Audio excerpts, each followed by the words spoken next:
Good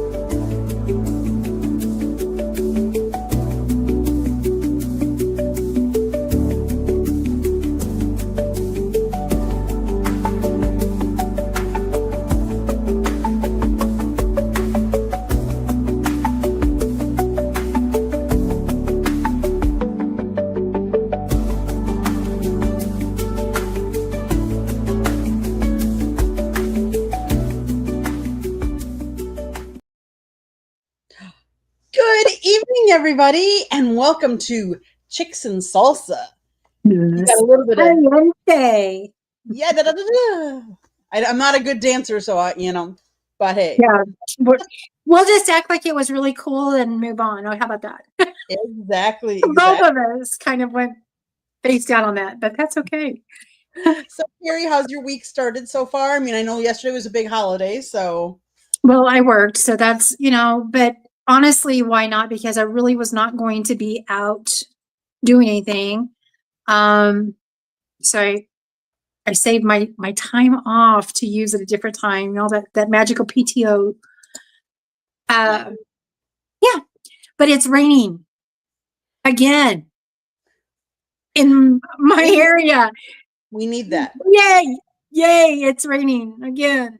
We've had like 2 days without rain in a week, so we're in the biggest drought. Scott and I did I had a family member down, and yesterday we did one of the Everglades airboat tours, and we couldn't even go in some parts of the Everglades because it's so dry. And actually the boat got stuck in one spot because the water level is so low because we're in such a drought.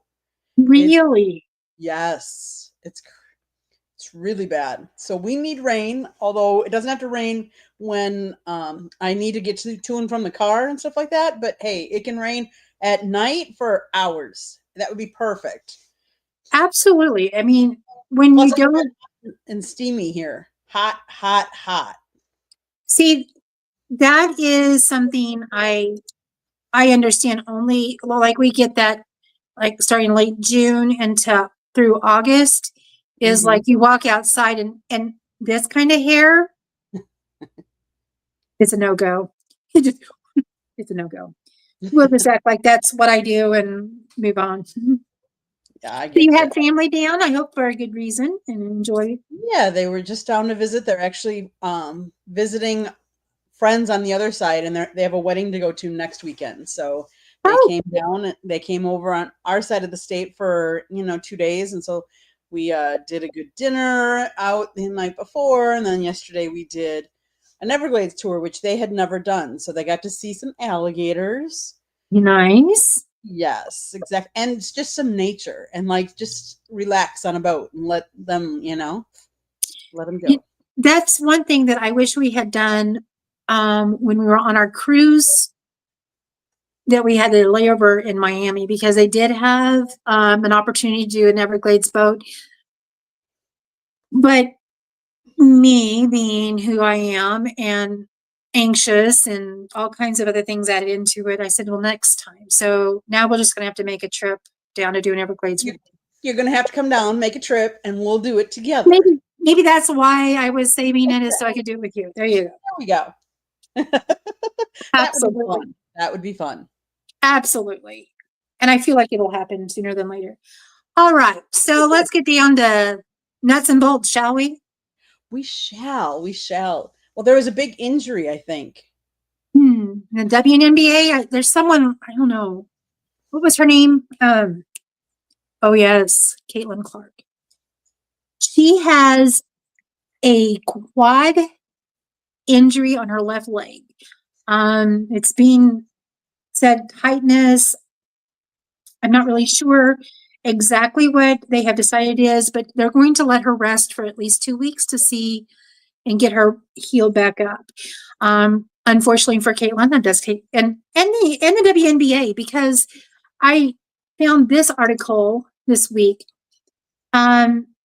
Indiana Fever averaged more attendees than 5 NBA teams, including the Pacers, Wizards, Grizzlies, Hornets, and Hawks. Wow. So and that's just phenomenal. And I know there's lots of conversations right now out there about, well, it's only because of the skin tone or this or that, folks, let's be real.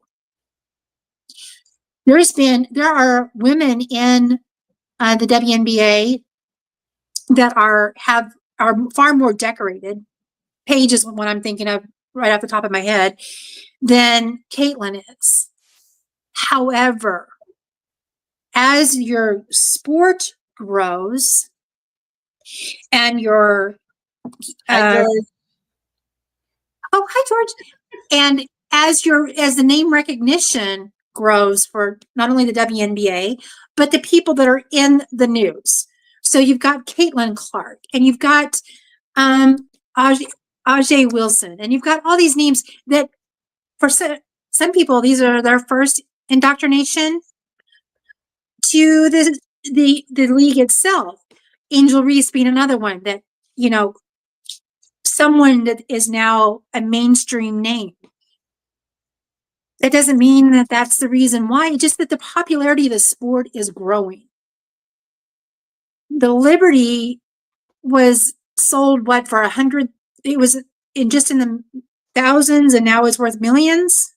Right. The franchise, the Fever's franchise value at 90 million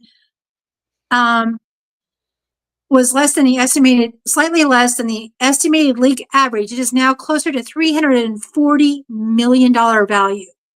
What does that mean? That means that the league is growing. That also means that Florence, who has access to see games for the first time ever, is falling in love with the sport. That means that John Doe down the road is now getting to where he can see it more often. And if you were listening, was it last week, 2 weeks ago? I can't remember now. You can buy the entire WNA League Pass for less than $50. And in today's world where there's lots of, the NBA season pass is 2 arms, NFL is your heart, your lungs, and your liver, all of these things that it costs. Mm-hmm. The WNBA is less than $50 for an entire season, and you can watch it anywhere. Right. So I think it's great that the league is growing. I think this is going to be one of the first years they're actually going to make money. Yes. So that's awesome. I mean, it's great to see the recognition finally for the women's game, and to watch these stars, whether you like them, whether you like the banter between some of them, you know what, that brings interest to, I think, to the whole sport. Now, we do not condone any kind of type of discrimination, fans, or anything else. I know they were talking about some of that, and there was some issues with that, but we just like to promote the game and the girls that represent the game, because that is it's growing, and we love that. And Rob and I were having a conversation about this earlier, and I said, when the NBA launched, how many people of those were name recognition? How many of the original players I can safely tell you, I know this many people, this many players. And it wasn't until I was it was in the 1990s when I started hearing names, because professional basketball was not in my area. So it wasn't part of my mainstream media. I just really aged myself again. But the thing is as your league grows, whoever is helping or whoever's entering and whoever has the attention of the chat boxes is also going to be the one that's easily identified by people that are just starting. So while, Megan could probably tell you a multitude of players before 3 years ago, I can tell you 0 in the WNBA, because I didn't have that introduced in my life. And now I do. And it's just part of, as we grow, as sport grows, as we grow as humans and open up the doors to more things, that's what happens. I mean, don't blame it on the person that's helping you put money in your pocket, please. Mm-hmm. And don't discourage, and don't try to force a race issue when there isn't one to force. I mean, I just sold out of her shoes how many times? And they were just released 2 weeks ago. And our birthday girl, Megan, had her birthday this last weekend, was able to snag a pair, but only because she has contacts in the WNBA that can help her get them. Folks, that's telling you that it she's the center of the league. I mean, people know her, people respect her, they want to be with her. You know, they want something of hers. So, I mean, it really irritates me when people are like, "Well, it's this because of this," and I'm like, dude, how about it's this because the sport's growing? Mm-hmm. And George, to answer your question, do you think some Fever fans who bought tickets will demand a refund if she's hurt? No. No, no. Because Well, do it's they not like refund? it's load management like some of LeBron's and we're just taking the night off. She Hmm. actually is injured. She does have pain and she's been playing through some of it, she said. But good for her to speak up because really you don't want to. If you start playing with pain now, it could become more of a nagging injury and you could probably do some harm. So, Most definitely. Um, we don't we do not see that other leagues refund or demand refunds for the star players not playing. Think about all the NFL. Think about the NBA. I mean, we have LeBron with his tonight is the wind is blowing left and I wanted it to blow right, so I'm taking the night off, which was a problem, which is now why they have they have rules that you're going to get penalized if you're not playing. But the fans can be disappointed, but demand refunds? No, I mean that's you're what you she's never missed a game before.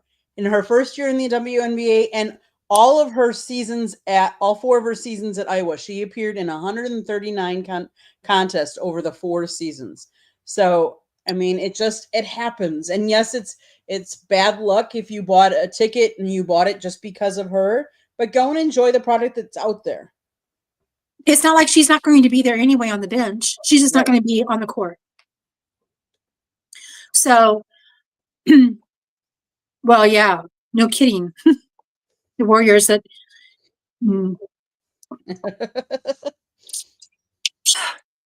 let's take a break from it. let me tone down my attitude right now with the NBA because I have a bone to pick, but life goes on. Candy, you brought up some very interesting things before the show launched about the MLB. Can you share those cool stats?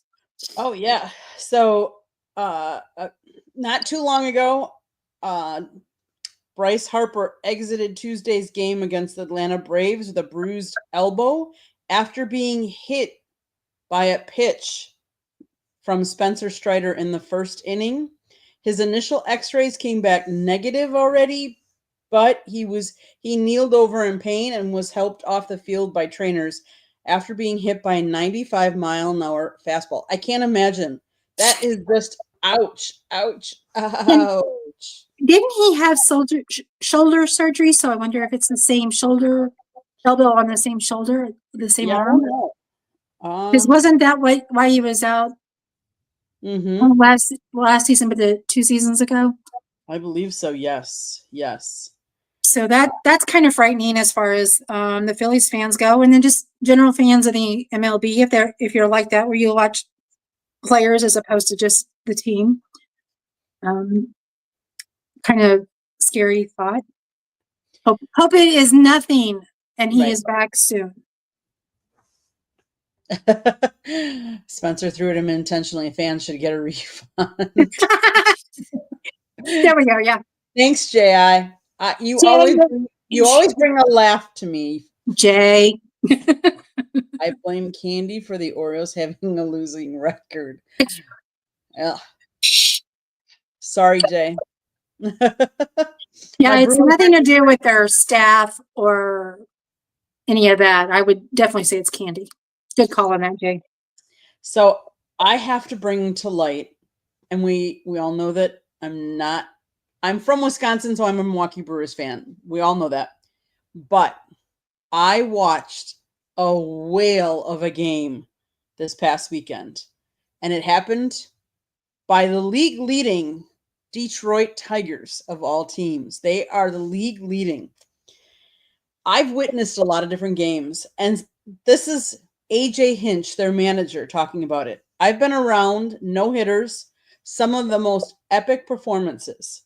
I don't think I've ever seen a more efficient, more dominant outing than what he saw on Sunday.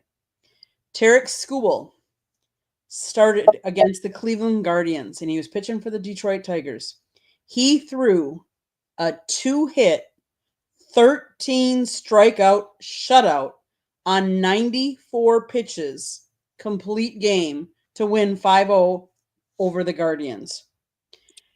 And ironically, his 94th pitch, okay, the last pitch of the game, was a 102.6 mile an hour fastball. Damn. I'm like, whoa, that is crazy. Like, that is something. The pitch was the fastest ever thrown by a starter in the 9th inning or later. Really? Yep. So, one, I will never get used to the Guardians being the Guardians. Right. Now that we've mentioned, now I put that out there. You know, I remember when you watched baseball and subbing a pitcher was a big deal. Like, if the pitcher wasn't going to go start to finish, it was a big deal. And now look at what we're celebrating. One of the rare times a pitcher goes start to finish. Mm-hmm. And even more epic way he did it. But just as the way the game has changed. I know that's what it is. It's just the game evolves. Right. It's just interesting that this happened. I mean, kind of one of those unicorn hype things. He did it now in today's game. It was, and you don't see, they're rare. Yes, Ji, they're rare in today's game. You know, which is sad, but it was so dominant. Like, no, 2 hits, and it was just, and to see him keep throwing, and like, they're like, the announcers are like, are they gonna let him go in the 9th? Are they gonna, because most of the time you pull him and you put in your star reliever when you're ahead. And I'm like, oh, are they gonna pull him or not? And I'm like, they have a 5-0 lead at that point. Let him try and stay in. If you start to see signs of, he's getting tired, or something like that, you can always pull him. Right. Ji has an interesting question here, Kari. Do we think Cleveland will become the Indians again? And do we think Washington will become the Redskins again? I do believe that Cleveland is probably stationary until something massive happens there. I think they'll be the Guardians. I won't ever call them the Guardians, or I don't remember to call them the Guardians, but that's because I'm old and forgetful. Redskins, I think, has a chance to come back. I think of the two, I think Redskins is more apt to be the one that comes back instead of the Indians. I think the Indians was too vague, so they're not. That's why it should come back. I don't know. Okay, so I have to preface what I'm going to say here.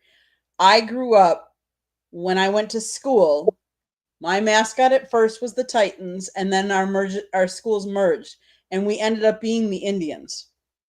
And so I grew up an Indian.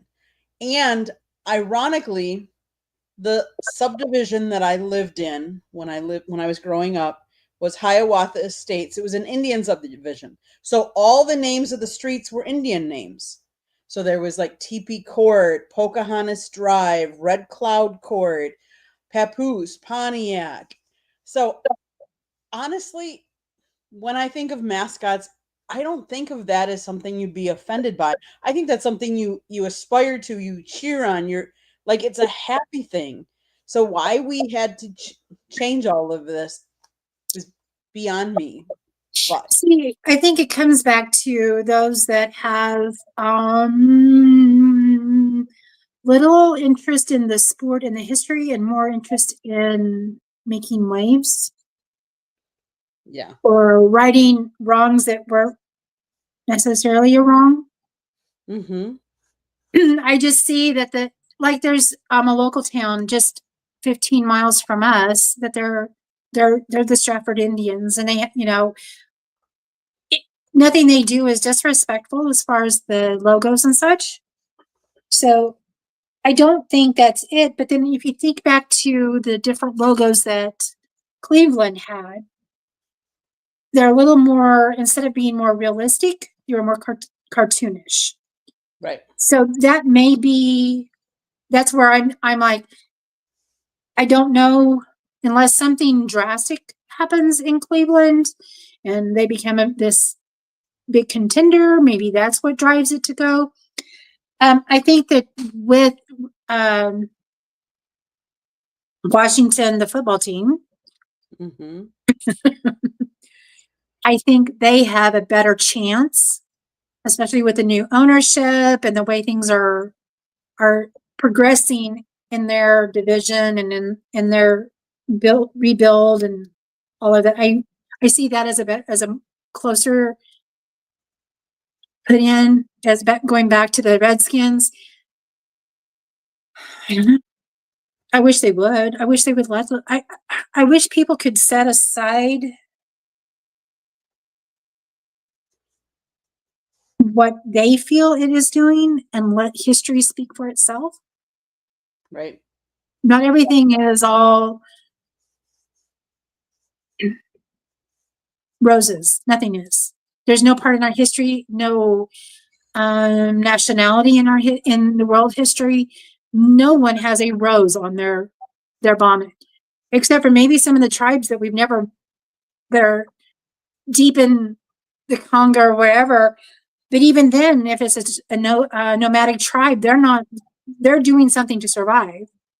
Mm-hmm. Yep. So it bothers me that that's what people do, but I tend to like things to be based off history, and then we're trying to expunge history in today's Right. society. So, Jay, you got me on a soapbox. Do you feel happy? There's no single Native American tribe, even though that was kind, considerate, and caring, because they would have been wiped out. Bingo. That's what I'm saying. There is no race, skin color, nationality, country, anything that can say 100% they have a rose colored past and future. Right. Right. I So agree. do we try to sugarcoat everything for our future, or do we man up and woman up, whatever you want to say, and realize that history is not pleasant. History is not puppy dogs and bunnies, but it has meat. It has the sad, the hard things, and that's what we've been built on top of. Man up. Yeah, I generalize. Thanks for pointing that out, Jane. Aw. Okay. Well, now that I've been on a soapbox again, let me move back to NBA. Okay, so We're in the playoffs. we're in the playoffs, and the Knicks are down 2-1. That yeah, they're playing tonight. Probably getting ready to start. Mm-hmm. I felt as an outsider just trying to enjoy the game, their last game, even though they won. I had turned off by halftime because it was bad in my opinion. And I know the game, I know the rules, I know the sport. It was bad. So hopefully that's not going to be something going forward. And then as a surprise out of OKC, they lead the series 3-1. And I don't believe that anyone thought that they would even make a presence.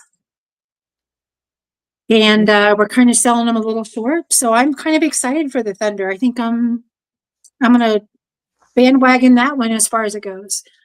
I really wish I'd gone to see them this year.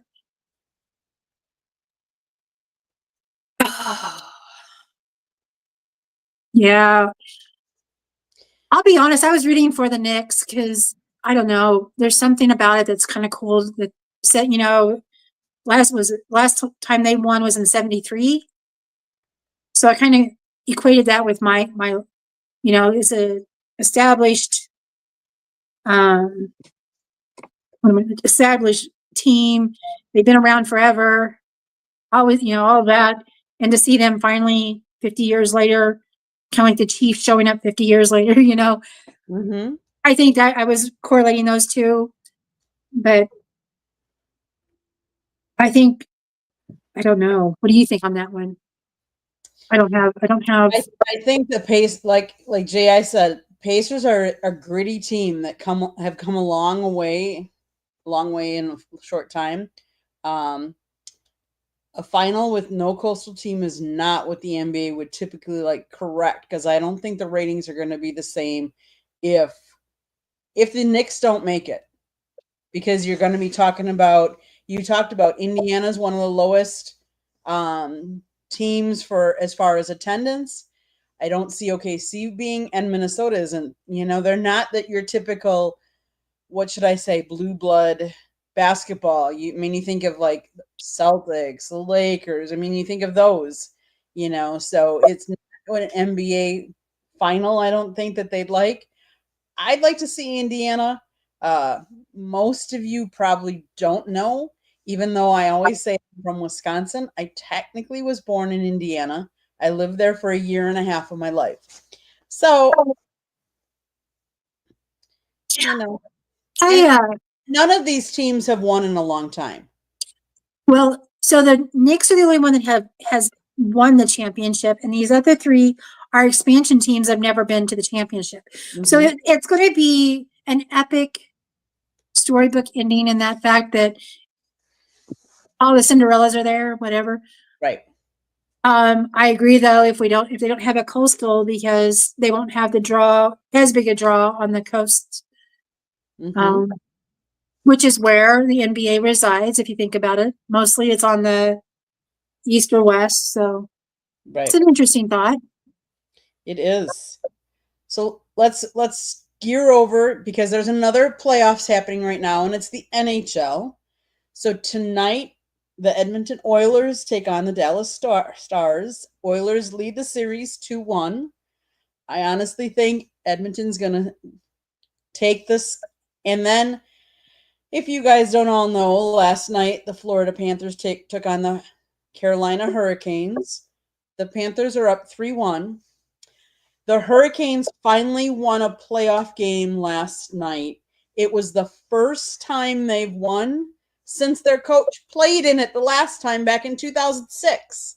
Dang. So that is kind of crazy, but I really don't see Carolina taking the series, coming back from 3-0 down 3-0. They did take one, and it was here in Florida, but I think the Panthers are going to, tighten it up and say, you know what, we want to go back. I think it's going to be the same two teams that were in last year's Stanley Cup playoffs, the Oilers versus the Panthers. Probably. Wait a minute. Why am I not patriotic? Wait a minute. What did I say that's not patriotic? Jay, do we need to take you out to the woodshed? Yes, I think we do. And am I going to watch the playoff games to cheer on the Panthers? I am secretly cheering on the Panthers. Scott is not a Panthers fan, but choosing Edmonton over Dallas. I said that's who I think will win. That doesn't mean that's necessarily who I want to win. So that has nothing to do with patriotism. That has to do with everything with the sport and who I think is going to edge out. But J.I., that's my explanation, and I'm sticking to it. I think it's valid, and I think Jay needs to have a visit out behind the woodshed. Candy is a homer. That's funny. Okay, well, are we ready to do my feel-good story? Because it's already 8:05. Oh my gosh, how did that happen? Yes, do your feel-good. So we want to really encourage girls to go out and play and be themselves. That's really why we designed this show, and really is to emphasize girls. So I saw a post, and it talked about Too many girls struggle to take up space in sports. And I'm like, what? That headline drew me in right away.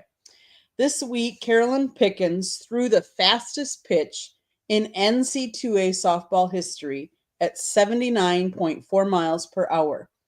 She lifted her Tennessee teammates on her back, punching their ticket to the NC2A Women's College World Series. For context, for all of you guys out there, from a softball mound, that's the equivalent of facing a 105-mile-an-hour fastball in baseball. But that's not the part that got me. What got me was the way she almost didn't get there. Not because she wasn't good enough, but because she was holding back. Like so many girls, Carolyn Pickens had to learn how to stop shrinking herself.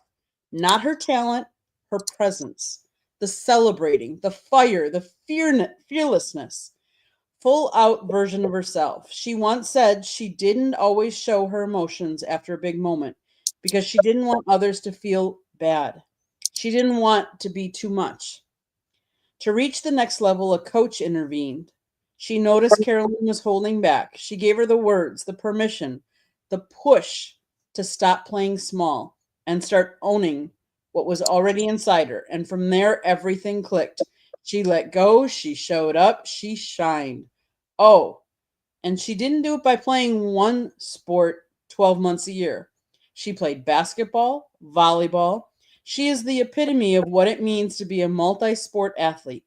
Yes, the pitch was 79.4, but the story, it's about how she got out of her own way and finally let the world see what she was capable of.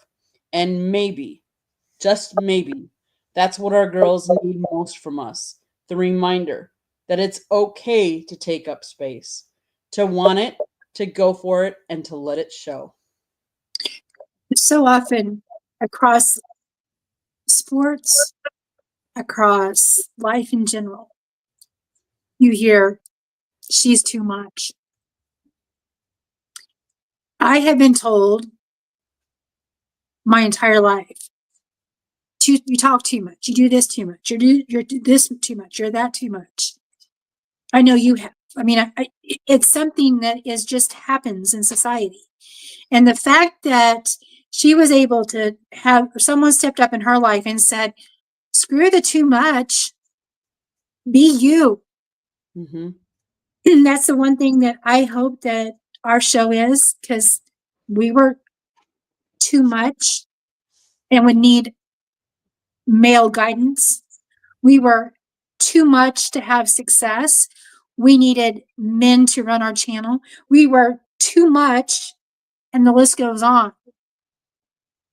We're 3 years into this and we're very strong and growing. We are too much. Mm-hmm. Too much talent, too much willpower, too hard-headed. We are too determined not to be stopped. And just imagine if all little girls were told, you're never going to be too much. Don't be little. Don't shrink to be who they need you to be.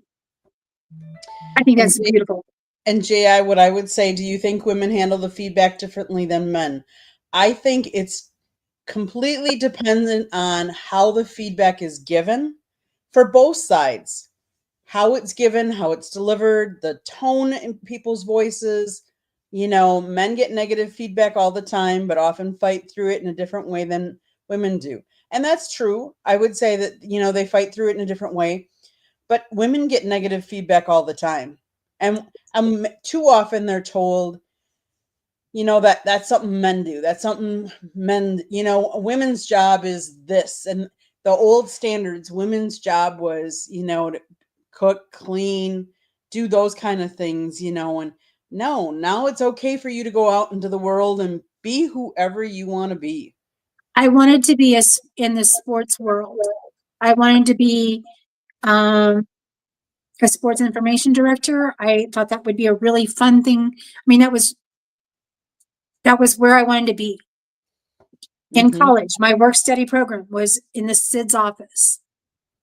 And he told me specifically, well, this industry is never going to be for women.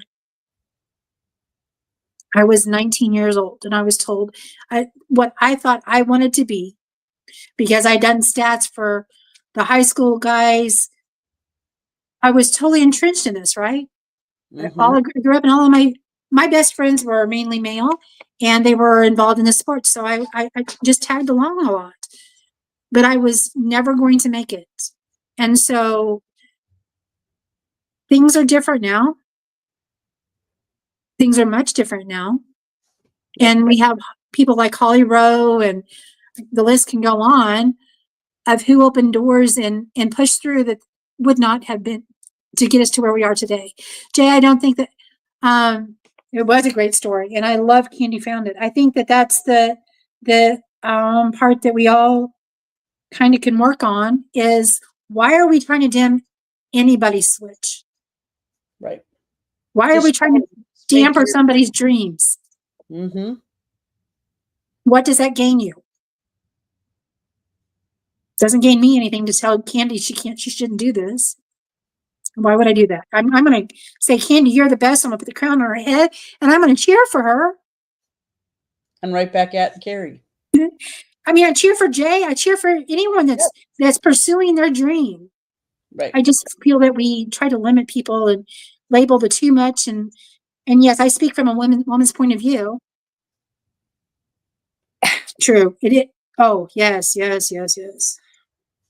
Yes. Completely. But never, all of our people, those that tune into us are not too much. Right. You are perfect the way you are, and we appreciate your loyalty to us. We do. With that being said, it's already time, Kari. I've loved chatting tonight, and I thank you, George and J.I., for being in the chat. We really appreciate it. Love you all. See you next week. One last plug.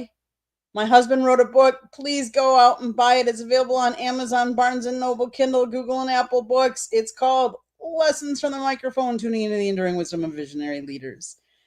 Amazon, Barnes & Noble, Kindle. Go buy it today, please. Love everybody. Thank you all for being here with us, and we'll see you next week. Peace out.